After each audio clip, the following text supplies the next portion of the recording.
नमस्कार, स्वागत है आप सभी का। दूरदर्शन समाचार आप देख रहे हैं और देश दुनिया की ताजा तरीन खबरों को लेकर हाजिर हूं मैं कृतिका। और बुलेटिन की शुरुआत करेंगे 12 बजे की सुर्खियों के साथ।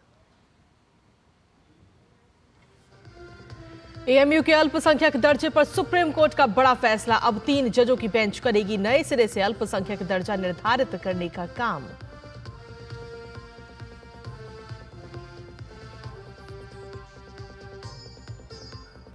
राष्ट्रपति द्रौपदी मुर्मू ने सतर्कता जागरूकता सप्ताह समारोह को किया संबोधित। कहा, भ्रष्टाचार आर्थिक प्रगति में बड़ी बाधा।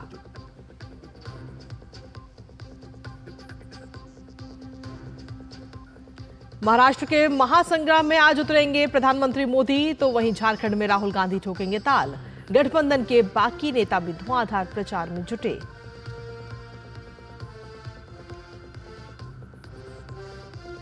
जम्मू कश्मीर विधानसभा में तीसरे दिन भी हंगामा जारी। आर्टिकल 370 की वापसी वाले प्रस्ताव पर पक्ष विपक्ष के सदस्यों में तनातनी।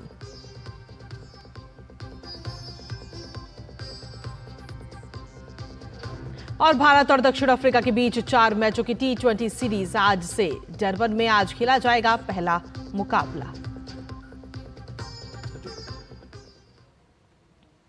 तो ये थी सुर्खियां, और सुर्खियों के बाद अब खबरों में विस्तार से बात करेंगे। और बुलेटिन की शुरुआत सबसे बड़ी और अहम खबर के साथ आपके कर रहे हैं। दरअसल अलीगढ़ मुस्लिम यूनिवर्सिटी के अल्पसंख्यक दर्जे पर सुप्रीम कोर्ट ने अपना अहम फैसला दिया है। मुख्य न्यायाधीश DY चंद्रचूड़ की अध्यक्षता में सर्वोच्च न्यायालय की संवैधानिक पीठ ने इस पर अपना फैसला लिया है। आपको बता दें कि सुप्रीम कोर्ट ने 4-3 से 1967 के अजीज बादशाह मामले में दिए गए उस फैसले को खारिज कर दिया, जिसके आधार पर AMU को अल्पसंख्यक दर्जा देने से इनकार किया गया था। हालांकि कोर्ट ने इस फैसले में दिए गए निष्कर्षों के आधार पर AMU के अल्पसंख्यक दर्जे को नए सिरे से निर्धारित करने का काम 3 जजों की बेंच पर छोड़ दिया है। दरअसल साल 2019 में से सुप्रीम कोर्ट में 3 जजों की बेंच से मामले को 7 जजों की बेंच को दे दिया गया था। वहीं मुख्य न्यायाधीश के अलावा जस्टिस संजीव खन्ना, सूर्यकांत, JB पादरीवाला, दीपांकर दत्ता, मनोज मिश्रा और SC शर्मा की पीठ ने इलाहाबाद हाई कोर्ट के उस फैसले पर सुनवाई की, जिसमें हाई कोर्ट ने अलीगढ़ मुस्लिम विश्वविद्यालय को अल्पसंख्यक दर्जा नहीं होने का फैसला दिया था। हाई कोर्ट ने यह फैसला साल 2006 में दिया था। तो AMU के अल्पसंख्यक दर्जे को लेकर के अब 3 जजों की जो नई बेंच है वो इस पूरे मामले पर अपना फैसला सुनाएगी। अल्पसंख्यक दर्जे पर नए सिरे से अब पूरा सुनवाई होगी और 3 जजों की बेंच इस पर फैसला लेगी। तो 2008 का ये मामला, और अब कहीं ना कहीं 2019 में भी इस पर सुनवाई हुई। अब सुप्रीम कोर्ट के इस फैसले का लगातार इंतजार किया जा रहा था, लेकिन आज भी कहीं ना कहीं 4-3 से 1967 के अजीज बादशाह मामले के फैसले को खारिज कर दिया गया और अब ये ट्रांसफर हो गया है 3 जजों की नई बेंच को। और 3 जजों की जो नई बेंच है वो अब इस पूरे मामले पर फैसला करेगी, अल्पसंख्यक दर्जे पर, कि AMU को अल्पसंख्यक संस्थान माना जाए या नहीं, उसका दर्जा दिया जाए या नहीं। और इसी पर हमारे साथ बातचीत करने के लिए हमारे साथ हमारे गेस्ट भी जुड़ रहे हैं, हमारे मेहमान जुड़ रहे हैं। सीधा उन्हीं का रुख कर लेते हैं। इस वक्त DK दुबे इस वक्त हमारे साथ जुड़ रहे हैं, जो कि संवैधानिक विशेषज्ञ हैं, और साथ ही फिरोज जी, और इस वक्त हमारे साथ में DK दुबे इस वक्त जुड़ रहे हैं। बाकी और भी गेस्ट हैं हमारे साथ जो अब से कुछ ही देर में हमारे साथ जुड़ेंगे। सबसे पहले DK दुबे जी के पास चलते हैं। दुबे जी, बहुत बहुत स्वागत है आपका हमारे आज के इस विशेष कार्यक्रम में, और आपने कीमती वक्त निकाला हमारे आज के इस खास कार्यक्रम के लिए, उसके लिए शुक्रिया। आपसे जानना चाहेंगे कि अल्पसंख्यक दर्जे को लेकर के इंतजार किया जा रहा था सुप्रीम कोर्ट के फैसले का, लेकिन अब पूरा मामला जो है वो 3 जजों की बेंच को सौंप दिया गया है। आपसे जानना चाहेंगे कि अल्पसंख्यक दर्जा अगर यूनिवर्सिटी को दिया जाता है तो इसके क्या फायदे होंगे, और अगर नहीं मिलता है तो किस तरीके के नुकसान इसके होंगे। मुझे लगता है कि ये जो अल्पसंख्यक दर्जा है, इस विषय को छोड़कर मूल विषय पर आना चाहिए कि ऑनरेबल कोर्ट में क्या मामला था और क्या हुआ है। क्या कि अजीज पाशा का जो जजमेंट है वो जजमेंट आर्टिकल 31(1) का है, और वहां पर ये कहा गया था कि जो जो क्लेमेंट था वो ये कह रहा था कि यूनिवर्सिटी जो है चूंकि मुसलमानों ने बनाई है और वो माइनॉरिटी यूनिवर्सिटी है, मुसलमानों ने बनाने की वजह से इसके अंदर जो प्रॉपर्टियां हैं, जो हमारे जी बंगले, जो हमारे घर हैं, ये हमारे पर्सनल होने चाहिए। आर्टिकल 31(1) में प्रोटेक्शन दिया गया है और प्रोटेक्शन अभी आर्टिकल 31(1) है नहीं, जी उस समय बिल्कुल। प्रोटेक्शन दिया गया है और हमारी ये पर्सनल प्रॉपर्टी है, क्योंकि हम लोगों ने मिलकर ये यूनिवर्सिटी बनाई है, इसलिए ये है। तो कोर्ट में जब वो केस चल रहा था तो उस समय ये कहा गया था कि हम माइनॉरिटी इंस्टीट्यूट हैं, इसलिए तो कोर्ट ने कहा कि आप माइनॉरिटी इंस्टीट्यूट हो नहीं सकते। क्यों? क्योंकि पार्लियामेंट ने इसको बनाया था। लेकिन ये जो प्रॉपर्टियों का मामला है वो अलीगढ़ मुस्लिम यूनिवर्सिटी एक बॉडी कॉर्पोरेट है, इसलिए उसके अंदर जितनी प्रॉपर्टियां हैं वो बॉडी कॉर्पोरेट उसकी ओनर होती है, कोई व्यक्ति उसका ओनर नहीं हो सकता। अब ये जजमेंट आया तो कोर्ट के पास चैलेंज हुआ कि साहब प्रॉपर्टियां हमको दे दी जाएं, सुप्रीम कोर्ट चलाया। सुप्रीम कोर्ट ने यह कहा कि पीछे जो प्रॉपर्टी मुस्लिम यूनिवर्सिटी की है वो यूनिवर्सिटी की ही प्रॉपर्टी मानी जाएगी, उसको एस्टैब्लिश करने वाले लोगों की व्यक्तिगत प्रॉपर्टी नहीं मानी जाएगी। यह सुप्रीम कोर्ट ने आज डिसाइड कर दिया। अब बात बचती है कि इसके पीछे की रीजनिंग, और रीजनिंग ये दी गई थी कि चूंकि माइनॉरिटी इंस्टीट्यूट आप नहीं है, इसलिए उन्होंने कहा कि हम इस बात को यहीं पर पेंडिंग करते हैं कि 3 जजेस की बेंच ये डिसाइड करेगी कि इसका जो रेशियो है, यानी कि जजमेंट का जो कारण है, जो ये कह रहा है कि मुस्लिम माइनॉरिटी इंस्टीट्यूट है इसलिए इसको आपको प्रॉपर्टी नहीं मिल सकती, तो उसको हम खारिज करते हैं। और अभी 3 जजेस की बेंच माइनॉरिटी वाला विषय वो करेंगे। ये रीजनिंग उसकी नहीं है, जजमेंट की जो रीजनिंग है वो रीजनिंग यहां पर स्वीकार नहीं करी, और उसने कहा कि अजीज पाशा में जो प्रॉपर्टी, प्राइवेट प्रॉपर्टी है, वो प्रॉपर्टी यूनिवर्सिटी की प्रॉपर्टी मानी जाएगी, वो किसी व्यक्ति की प्रॉपर्टी नहीं मानी जाएगी। इसलिए यहां पर यह कह देना कि वो माइनॉरिटी इंस्टीट्यूट केस था, ऐसा नहीं है। एक रीजन था माइनॉरिटी इंस्टीट्यूशन केस, इसलिए उन्होंने कहा ये डिसाइड करेगा कोर्ट कि वो माइनॉरिटी है कि नहीं है, 3 जजेस डिसाइड करेगी। हम ये कह रहे हैं कि ये यूनिवर्सिटी मुस्लिम यूनिवर्सिटी की प्रॉपर्टी है, किसी की व्यक्तिगत प्रॉपर्टी नहीं है। ठीक है, आपके पास वापस आते हुए इस वक्त हमारे साथ में हमारे संवाददाता भी जुड़ गए हैं, विकास सारथी, जो लगातार सुप्रीम कोर्ट के जितने भी मामले होते हैं उनको काफी बारीकी से समझते हैं, जानते हैं। विकास, आपसे जानना चाहेंगे, आज का जो ये पूरा मामला था, हम लगातार सुबह से इंतजार कर रहे थे इस फैसले को लेकर, तो कोर्ट की तरफ से क्या कुछ सुनवाई में कहा गया है, किन मुख्य बातों का जिक्र जजों की तरफ से किया गया? बिल्कुल, देखिए 4 जजेस ने, 7 में से 4 जजेस ने ये कहा कि अजीज बाशा मामले में जो फाइंडिंग थी कोर्ट की, जो उस वक्त संविधान पीठ ने जो फैसला दिया था उसको वो ओवर रूल कर रहे हैं। उस वक्त एक महत्वपूर्ण टिप्पणी जो की गई थी इस फैसले में वो ये की गई थी कि क्योंकि एएमयू एक सेंट्रल एक्ट के जरिए स्थापित की गई है, इसीलिए वो अपना माइनॉरिटी स्टेटस क्लेम नहीं कर सकते। इस पक्ष को आज सुप्रीम कोर्ट ने ओवर रूल किया और ये कहा है कि केवल आप इनैक्टमेंट पर ही फोकस नहीं रख सकते कि इस कानून के जरिए इस यूनिवर्सिटी को बनाया गया, उससे पहले किन लोगों ने उसको स्थापित किया, उनकी क्या उसके पीछे सोच थी, क्या ऑब्जेक्टिव्स थे, क्या उद्देश्य थे उस संस्थान को खड़ा करने के लिए, ये सारी चीजें। दूसरी बात, कोर्ट ने और भी कई महत्वपूर्ण टिप्पणियां की कि जो माइनॉरिटी इंस्टीट्यूट हैं उसमें भी किसी जो उनका जो रेगुलेशन है वो सरकार कर सकती है। ऐसा नहीं है कि उनके ऊपर कोई ब्लैंकेट बैन है, उनको कोई ब्लैंकेट इम्यूनिटी है, लेकिन उसके आधार पर क्या माइनॉरिटी कैरेक्टर जो है वो डिसाइड करते समय क्या इस बात को कहा जा सकता है कि क्योंकि इसका एडमिनिस्ट्रेशन सरकार के पास है और सरकार का इसमें हस्तक्षेप है तो क्या वो अपना माइनॉरिटी कैरेक्टर खो देगा? कोर्ट ने कहा कि इसमें बहुत सारे पहलू होते हैं और केस टू केस हमें इसको देखना होगा हर एक मामले में। लेकिन जो मूल बात थी वो कोर्ट, जो ऑपरेटिव पार्ट की जो बात है वो कोर्ट ने अजीज बाशा फैसले को ओवर रूल करा है। और ये एक तरीके से अभी जो एएमयू के जो वकील हैं उन लोगों का कहना है कि उनके लिए एक बड़ा फेवरेबल फैसला है आज का, और उसके आधार पर वो अपनी बात जब एएमयू के माइनॉरिटी कैरेक्टर को लेकर के आगे जब बहस होगी तो उसमें उनको एक बहुत बड़ी उपलब्धि आज के फैसले से हासिल हुई है, ऐसा उनका मानना है। आने वाले दिनों में किस बेंच के पास लिस्ट होगा ये तो आने वाले वक्त में ही पता चल पाएगा, क्योंकि आज चीफ जस्टिस ऑफ इंडिया का आज लास्ट वर्किंग डे है, तो नेक्स्ट सीजेआई ही तय करेंगे कि कब इस मामले की सुनवाई 3 जजेस के रेगुलर बेंच के सामने हो।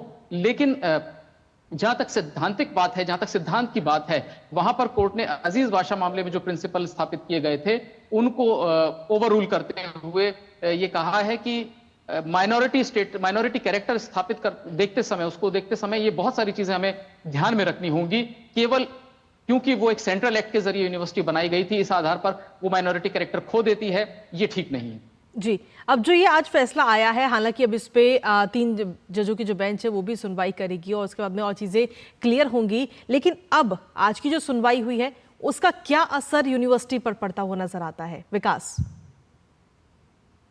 देखिए, अभी जो स्थिति है उसमें तो कोई बदलाव नहीं आएगा, क्योंकि जी। आप कोर्ट ने कोई ऐसा ऑपरेटिव पार्ट आज ऐसा नहीं बोला एएमयू के संदर्भ में। जहां तक हम पिछले टाइमलाइन की बात करें तो आप याद करें कि इलाहाबाद हाई कोर्ट ने जो फैसला दिया था उसमें उन्होंने जो मुस्लिम्स को 50% रिजर्वेशन की नीति थी अलीगढ़ मुस्लिम यूनिवर्सिटी की, उस पर रोक लगा दी थी। उसकी अपील में उस वक्त की तत्कालीन सरकार 2006 में यहाँ अपील में आई सुप्रीम कोर्ट में। सुप्रीम कोर्ट ने सुनवाई की, लेकिन इलाहाबाद हाई कोर्ट के फैसले पर रोक नहीं लगाई, तो वो व्यवस्था बरकरार रहेगी। फिलहाल किसी भी तरह का रिजर्वेशन, जो 50% मुस्लिम रिजर्वेशन की बात है, वो लागू नहीं होगी। तो होगा आने वाले समय में ही ये साफ हो पाएगा कि वो रिजर्वेशन कब से लागू होगा या नहीं होगा, क्योंकि माइनॉरिटी कैरेक्टर अभी भी 3 जजेस की बेंच को तय करना है। हालांकि हम एएमयू के वकीलों और उनकी जो वकीलों की टीम थी, उनके नजरिए से या उनका आज के फैसले पर जो रिएक्शन है उसके हिसाब से बताएं तो उनका यह कहना है कि वो आधी लड़ाई जीत चुके हैं आज के फैसले के बाद, और अब जब भी रेगुलर बेंच के सामने मामला आएगा तो वो अपनी बात और जोरदार तरीके से कोर्ट के सामने रख पाएंगे। और उनको उम्मीद भी इस बात की है कि वो माइनॉरिटी स्टेटस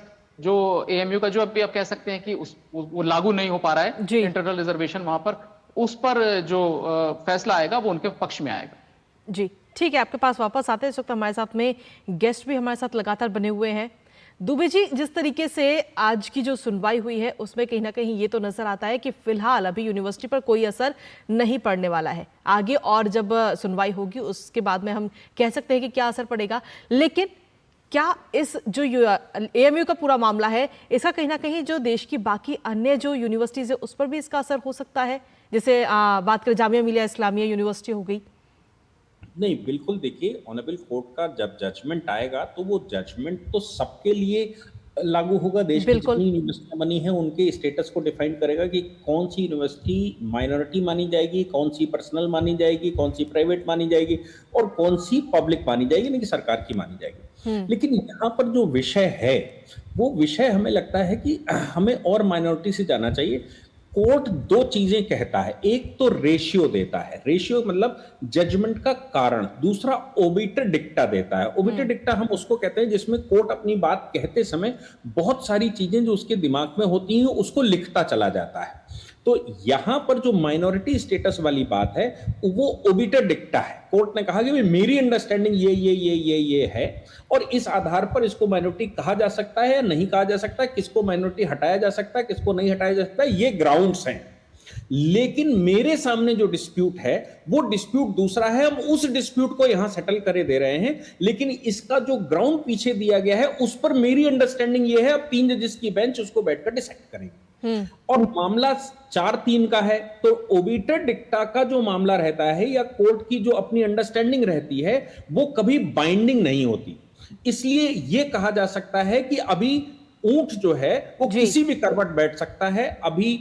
और जो मुस्लिम्स के एडवोकेट्स कह रहे हैं वो बिल्कुल ठीक कह रहे हैं। वो इसलिए कह रहे हैं क्योंकि आज का जजमेंट अगर साफ आ जाता तो मुस्लिम स्टेटस खत्म ही हो जाता, उसका माइनॉरिटी स्टेटस बिल्कुल खत्म हो जाता। तो कम से कम अभी उनकी उम्मीद तो जिंदा है कि माइनॉरिटी स्टेटस अभी 3 जजेस की बेंच सुनेंगी तो हो सकता है मेरा जिंदा रहे। ठीक है जब जी, आपके पास दुबे जी, मैं 1 मिनट में वापस आ रही हूँ तुरंत, क्योंकि हमारे साथ में इस वक्त एक और गेस्ट जुड़ गए हैं। मौलाना आज़ाद नेशनल उर्दू यूनिवर्सिटी के पूर्व चांसलर हैं फिरोज बख्त अहमद जी। अहमद जी, आपका भी बहुत बहुत स्वागत है हमारे आज के इस खास कार्यक्रम में। अहमद जी, जिस तरीके से अगर बात की जाए तो आज उम्मीद की जा रही थी कोई ना कोई फैसला आज मुख्य तौर पर आ जाएगा सुप्रीम कोर्ट की तरफ से, तो ऐसे में फिलहाल ये पूरा मामला जो है वो 3 जजों की बेंच को सौंप दिया गया है। हालांकि वो जजेस कौन से होंगे इसका अभी तक चुनाव नहीं किया गया है, ना ही ये चीज़ सामने आई है। तो ऐसे में आपकी क्या राय है सुप्रीम कोर्ट जिस तरीके से आज जो सुनवाई की गई है? देखिए, इसमें मैं 2 पॉइंट्स कहूंगा, बहुत क्लियरली कहूंगा। दुबे जी को मैंने सुन लिया, वो अपनी जगह बिल्कुल सही उन्होंने बात करी, सटीक बात करी और कानून के एंगल से बात करी।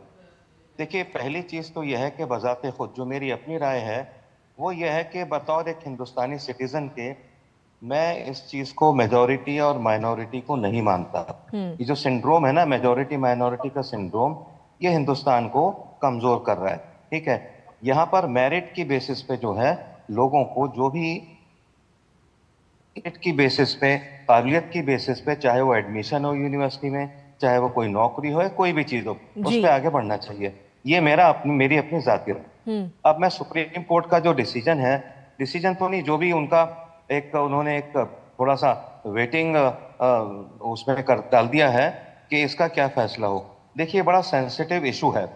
यानी अलीगढ़ मुस्लिम यूनिवर्सिटी, जामिया या मानू या किसी भी यूनिवर्सिटी में ये जो माइनॉरिटी स्टेटस है देना, अगर supreme court is the last place of judgement, इसके बाद तो कुछ रहता नहीं, तो सुप्रीम कोर्ट ये चाहता है कि जो इतने शुरू से इसमें ये जो यूनिवर्सिटी है एएमयू, इसके स्टैट्यूट में पड़ा हुआ है कि ये मैनेज की जाएगी मुस्लिम वीसी से, ये इस तरह की चीजें पड़ी हुई, माइनॉरिटी इंस्टीट्यूशन रहेगा जी। तो सुप्रीम कोर्ट भी थोड़ा सा हिचक है उसमें कि वो क्या फैसला दे, क्या इसको माइनॉरिटी स्टेटस रहने दे, या फिर जैसा कि एक हुकूमत चाह रही है कि यूनिफॉर्म सिविल कोड के तहत एक one education formula should be there, हर चीज में एक कानून चलना चाहिए। एक जो करंट जो एक डबल गवर्नेंस है वो हिंदुस्तान में नहीं चलना चाहिए, जिससे हिंदुस्तान रुक रहा है जगत गुरु बनने के रास्ते में। तो मेरा ख्याल ये है कि अगर इसको कुछ दिन के लिए होल्ड ऑन कर लिया है सुप्रीम कोर्ट में, तो किसी को खुश होने की या छाती पीटने की कोई जरूरत नहीं है। जो भी फैसला सुप्रीम कोर्ट करेगा हमें उस पर छोड़ देना चाहिए। ना हमें सोचना चाहिए कि सुप्रीम कोर्ट ने अगर एक वेटिंग पैसेज दे दिया है तो हम जीत गए हैं या हार गए हैं। Let us I mean wait and watch. जो फैसला बेस्ट होगा देश के लिए, हिंदू मुस्लिम सभी लोगों के लिए, मेरे ख्याल से सुप्रीम कोर्ट उसी को करेगा। बिल्कुल, जजों का जो भी फैसला आएगा वो सबसे बेस्ट फैसला होगा। और दुबे जी हमारे साथ लगातार बने हुए। दुबे जी, अगर मान लिया जाए कि अगर ये फैसला एएमयू के पक्ष में आता है, यानी कि एएमयू को अगर हम अल्पसंख्यक संस्थान सुप्रीम कोर्ट की तरफ से कहा जाता है, तो उसका क्या असर पड़ेगा यूनिवर्सिटी के ऊपर, कामकाज को लेकर के और तमाम चीज़ों को लेकर किस तरीके का असर पड़ता हुआ नजर आएगा? क्योंकि आप संवैधानिक विशेषज्ञ हैं, इसलिए आपसे जानना चाहती हूँ। देखिए, अगर माइनॉरिटी इंस्टीट्यूट डिक्लेयर होता है जी, तो मैनेजमेंट यूनिवर्सिटी का मुस्लिम्स के पास होगा, लेकिन रेगुलेशन, चाहे वो माइनॉरिटी इंस्टीट्यूट हो, चाहे वो मेजॉरिटी हो, चाहे पब्लिक हो, चाहे प्राइवेट हो, रेगुलेशन सरकार का ही चलता है। ये एक बड़ी बेंच ऑनरेबल सुप्रीम कोर्ट की टीएमए पाई फाउंडेशन में कह चुकी है जी। उसने कहा है कि एजुकेशन के मामले में जो रेगुलेशन है, टीचर्स की क्वालिफिकेशन का मामला आता है या सिलेबस का मामला आता है, वो सब कुछ सरकार गवर्न करेगी। सरकार जो रेगुलेशन बनाएगी उसके तहत आएंगे, लेकिन अंदर का जो मैनेजमेंट है वो स्वायत्त होगा, वो ऑटोनॉमस टाइप का रहता है कि वो अपने हिसाब से मैनेज करते हैं। इससे ज्यादा कुछ होता नहीं है। लेकिन हाँ, ये बात तो तय है कि अगर कुछ लोग मिलकर उसका मैनेजमेंट बनेंगे और वो बायस हो गए, तो फिर वो राष्ट्रीय धारा से थोड़ा सा डेविएट होते हैं। और ये बात कोई आज की नहीं है। एएमयू आजादी से पहले की अगर आप देखोगे तो वो उसने एक बड़ा रोल प्ले किया है पाकिस्तान के बनाने में। इसलिए इसको जो अभी भाई साहब कह रहे हैं, इसको मुझे लगता है कि राष्ट्रीय यूनिवर्सिटी बनाकर ही रखना चाहिए। इसको मेजॉरिटी माइनॉरिटी हिंदू या मुस्लिम बनाकर नहीं रखना चाहिए। ठीक है, हमारे साथ में विकास भी लगातार बने हुए हैं। विकास, जिस तरीके से जो सुनवाई हुई है, आप वहां पर खुद मौजूद थे, तमाम चीजें आपने सुनी है सुप्रीम कोर्ट के अंदर मौजूद रह करके, तो ऐसे में एएमयू की तरफ से किस तरीके की बातें रखी गई होंगी? देखिए, जब सुनवाई हो रही थी, आज तो फैसले का दिन था, लेकिन जब सुनवाई हो रही थी तो एएमयू लगातार इस बात के ऊपर उनका स्ट्रेस था कि केवल इस पहलू को ना देखा जाए कि जब इसको यूनिवर्सिटी घोषित किया गया और एक सेंट्रल एक्ट 1920 में इसको एक के जरिए एक यूनिवर्सिटी में बदला गया, उससे पहले ये एमएओ कॉलेज के नाम से था। जब इसको सर सैयद ने एस्टैब्लिश किया था, इसके लिए फंड्स वगैरह जुटाए गए थे, तो उनका ये कहना था कि इसकी पूरी हिस्ट्री है, उसके पीछे उद्देश्य क्या था, उसको भी देखा जाना चाहिए। क्योंकि यूनिवर्सिटी को जब एक्ट ला करके एक तरीके से स्थापित किया गया, उससे पहले की सारी कार्रवाई मुस्लिम समुदाय की थी, मुस्लिम समुदाय के ही जो इनिशिएटिव था, उसके बाद ये यूनिवर्सिटी बनी, स्थापित हुई, इसके लिए फंड्स इकट्ठे किए गए। हालांकि जब 1920 में इसमें एक्ट के जरिए यूनिवर्सिटी बनाया गया, तो ये इसलिए किया गया कि ताकि इसमें ज्यादा से ज्यादा डाइवर्सिफिकेशन लाया जा सके और ऐसा ना हो कि केवल एक खास रिलीजियस स्टडीज तक ही जो कॉलेज है वो सीमित रह जाए। तो इसीलिए इसमें मॉडर्न एजुकेशन दी जाए और इसका जो स्टैंडर्ड है वो नेशनल लेवल का हो, राष्ट्रीय स्तर का हो। इसी के चलते इसको यूनिवर्सिटी में तब्दील किया गया। ये व्यवस्था चलती रही और केवल अभी नहीं, 1951 में संशोधन करके जो पहले एक शर्त होती थी कि केवल मुस्लिम के एडमिनिस्ट्रेटर होंगे, जिसको हम कोर्ट ऑफ यूनिवर्सिटी बोलते हैं, कि जिसमें वीसी और भी जो अन्य महत्वपूर्ण लोग हैं रजिस्ट्रार, ये सारे लोग मुस्लिम होंगे। ये जो थी, इस नियम को डाइल्यूट किया गया, उसमें संशोधन लाया गया और आगे हमने देखा कि इस तरह से जो इसका कैरेक्टर था वो समय के साथ बदला है। जैसा एमयू कॉलेज के समय था वैसा कैरेक्टर नहीं रहा 1951 के बाद से। और एएमयू लगातार ये कह की दलील एएमयू की यही रही कि हम केवल इन चीजों को नहीं देख सकते कि ये जो बदलाव किए गए हैं उससे पहले की भी एक हिस्ट्री है और उस हिस्ट्री को भी ध्यान में रखते हुए एएमयू का जो भी स्टेटस, चाहे माइनॉरिटी सुप्रीम कोर्ट मानता है या नहीं मानता है, जो भी स्थापित करना जो भी रूलिंग देना चाहता है, वो देते समय इसके पूरे एक हिस्टोरिकल बैकग्राउंड को भी कोर्ट को ध्यान में रखना चाहिए। ठीक है, इस वक्त हमारे साथ में गेस्ट भी जुड़े हुए हैं लगातार। फिरोज जी हमारे साथ लगातार बने हुए हैं। फिरोज जी, जिस तरीके से अभी फिलहाल तो अब इंतजार करना होगा अल्पसंख्यक दर्जा मिलता है एएमयू को या नहीं, इसके लिए हमें इंतजार करना होगा, लेकिन आपका मन क्या कहता है? आपके हिसाब से एएमयू को अल्पसंख्यक का दर्जा मिलना चाहिए या नहीं? सुप्रीम कोर्ट तो जो फैसला सुनाएगा उसका हम सभी को इंतजार है ही। देखिए, आपने मेरे दिल की बात पूछी है। मेरा तो दिल हमेशा से कहता है कि हिंदुस्तान शुरू से ही साझा विरासत से चला है, गंगा जमनी तहजीब से चला है, बिल्कुल आगे भी ऐसे चलेगा। छुटपुट घटनाएं होती रहती हैं, प्रॉब्लम्स होती रहती हैं। तो मैं कहना चाहूंगा कि मेरे भारत पे रहमत परवरदिगार है, मेरे भारत पे रहमत परवरदिगार है। कृपा श्री राम की और मर्यादा, कृपा श्री राम की और कृष्णा जी का प्यार है। तो इसी तरह से मिलजुल के हमेशा से हम रहते चले आए हैं। ये यूसुफ साहब कव्वाल का एक शेर था जो मुझे याद था, मैंने कह दिया। अब आपने मुझसे पूछा है कि मेरा दिल क्या कहता है कि ये माइनॉरिटी बने या ये सेंट्रल यूनिवर्सिटी। सेंट्रल यूनिवर्सिटी तो है। फिर मैं कहूँगा कि हिंदुस्तान को मेजॉरिटी और माइनॉरिटी का जो मकड़ जाल है उससे बाहर आना चाहिए। और हम सब हमेशा से हिंदू, मुस्लिम, सिख, ईसाई, हर तबके के लोग जो आपस में मिलजुल के रहते चले आए हैं। और इस यूनिवर्सिटी से न सिर्फ मुस्लिम ने बल्कि अटल बिहारी वाजपेयी जी का भी इससे एक रिश्ता नाता था, वो भी इससे जुड़े थे।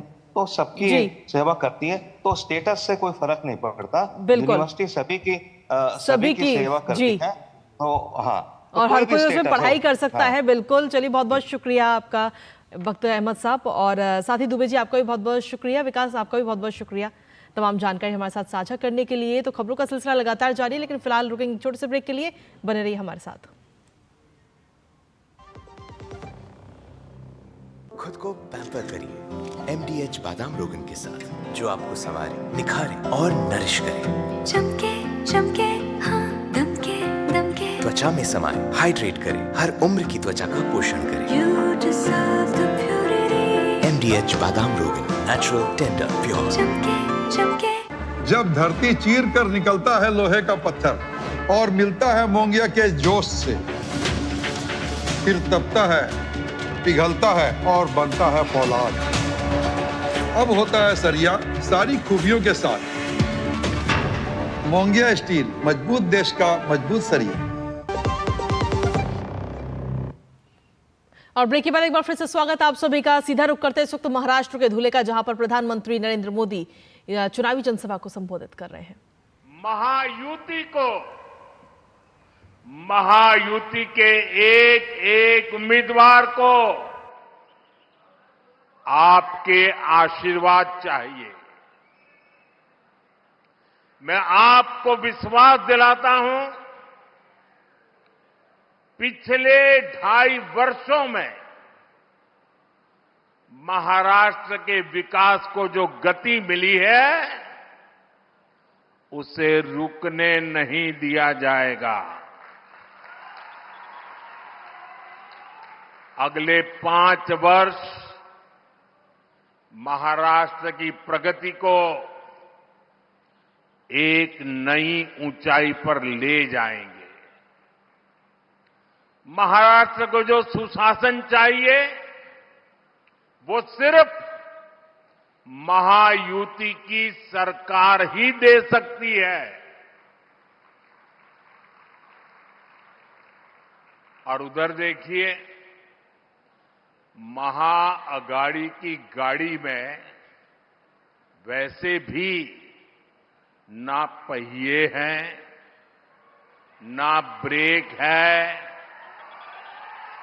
और ड्राइवर की सीट पर बैठने के लिए भी झगड़ा हो रहा है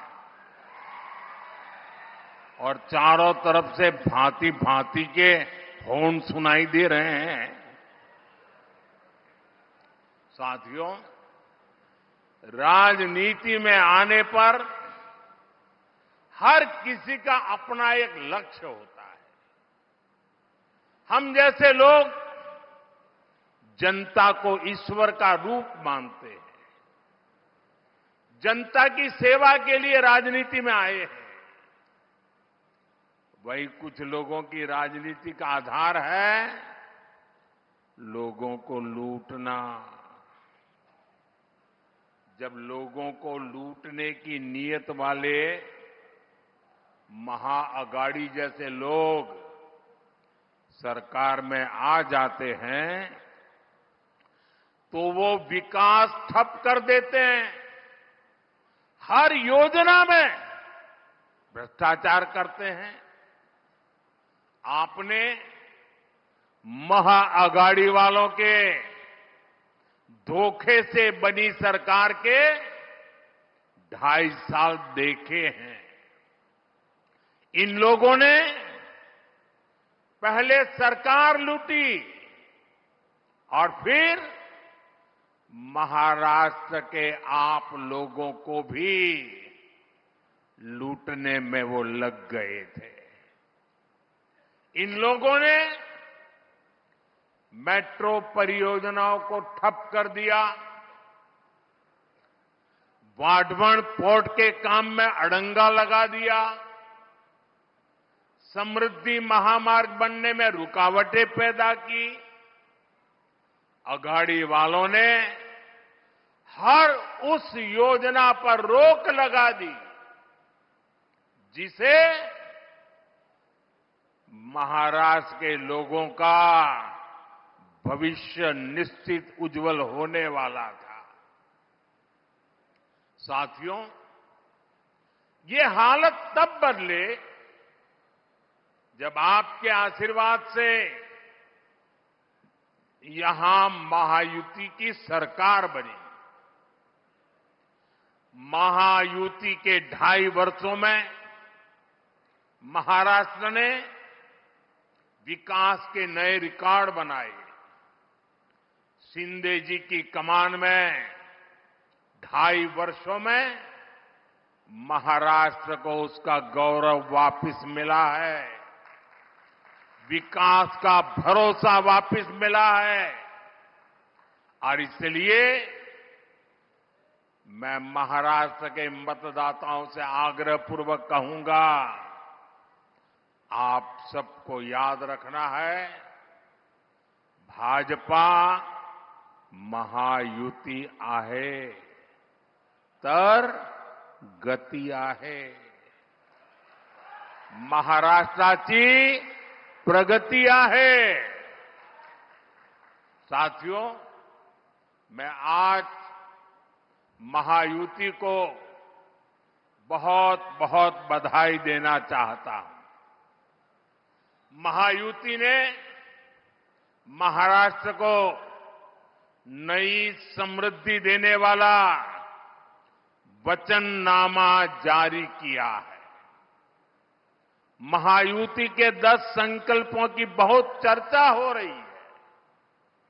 शिंदे जी, मेरे मित्र देवेंद्र फडणवीस जी और अजित पवार जी ने जनता के सुझावों से ये शानदार वचननामा तैयार किया है। महायुतीचा वचननामा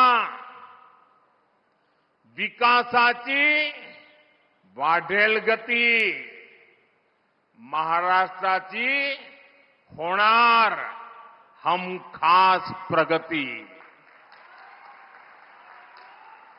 महायुति के इस वचननामे में, इस घोषणा पत्र में हर वर्ग की आर्थिक प्रगति की योजना है, समानता का भाव है। सुरक्षा का एहसास है और सबको साथ लेकर चलने का विश्वास है। इसमें महाराष्ट्र के भविष्य का रोड मैप है।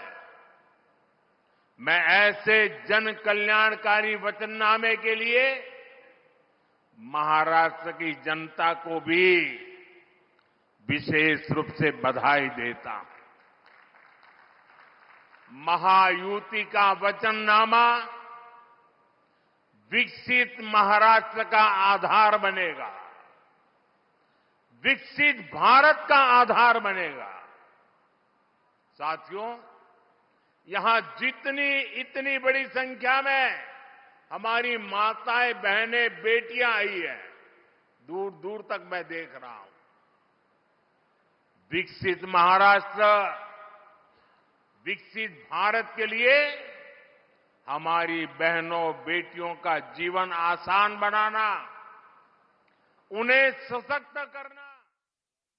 तो प्रधानमंत्री नरेंद्र मोदी को आप सुन रहे थे, जो इस वक्त महाराष्ट्र के धुले में मौजूद है, जहां पर उन्होंने चुनावी जनसभा को संबोधित किया और इस दौरान महायुति के जो उम्मीदवार हैं उनको वोट करने की जनता से अपील की। साथ ही 2.5 साल का अंतर उन्होंने बताया कि महायुति और महाविकास अघाड़ी के कार्यकाल में कितना अंतर है, किस तरीके से महाअघाड़ी सरकार ने जो जनता के लिए योजनाएं चलाई जा रही थी उनको बंद किया और पिछले 2.5 साल में किस तरीके से महाराष्ट्र में विकास हुआ है, लगातार विकास हुआ है और आगे अगले 5 साल का क्या कुछ रोड मैप है वो वचननामा के जरिए जनता के सामने रखा है, क्योंकि उस वचननामे में जो चीजें हैं वो भी कहीं ना कहीं जनता के बीच से ही ली गई हैं। इस बातों का जिक्र प्रधानमंत्री नरेंद्र मोदी करते हुए नजर आए। और इसी के साथ फिलहाल मेरे साथ इस बुलेटिन में इतना ही।